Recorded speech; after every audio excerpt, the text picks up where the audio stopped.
Dumbo, if not for friends. Dumbo's mother was locked away. Poor little Dumbo felt alone in the world. Without his mother's tender caresses and playful games, he was sad and lonely. The other elephants blamed him for his own mother's imprisonment. They laughed at his big ears and turned their backs on him when he most needed caring and understanding. In disbelief, a friendly mouse named Timothy listened to the mean-spirited gossip of the large elephants. Knowing that they would be terrified of a little mouse like him, he decided to give them a fright of their life. After all, someone had to stick up for little Dumbo. What was wrong with having big ears anyway, thought Timothy. As far as he was concerned, Dumbo was a cute baby elephant. So Timothy waved his arms and stuck out his tongue. The elephants shrieked in fear, climbing poles to get away from the small mouse. "Pick on someone your own size," yelled Timothy. He chuckled at their silliness. "Imagine being afraid of a small mouse," he laughed. "Wait till I tell the little guy." But Dumbo was scared of Timothy too. He hid himself in a bale of hay and would not come out even for a peanut. "I'm your friend," Timothy assured him. He told Dumbo that his ears were special. Then he promised to help him get his mother free if the little elephant would come out. Hesitantly, Dumbo finally looked out at his new protector. Deciding to trust Timothy, they went out in search of a miracle. "We'll make you a star at the circus," suggested Timothy confidently. He came up with a plan. Sneaking into the ringmaster's tent that night, the mouse whispered his great idea to the sleeping man. "Dumbo," he repeated over and over. Thinking the idea had come to him in a dream, the ringmaster announced his amazing new act. The smallest elephant, leaping from a springboard to the top of an amazing pyramid of pachyderms.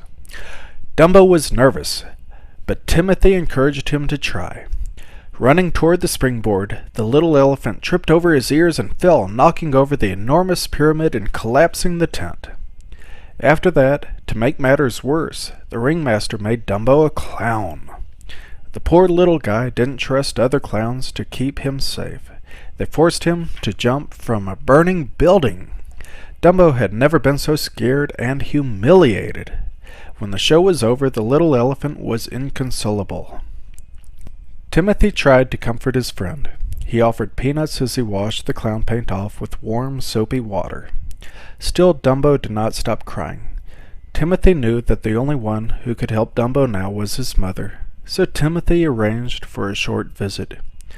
Even though only her trunk could hug him, Dumbo basked in his mother's love. Although he was sad to go back to his tent without her, Dumbo was thankful for Timothy's help. The next morning, after some strange and restless dreams, the mouse and the elephant awoke high up in a tree.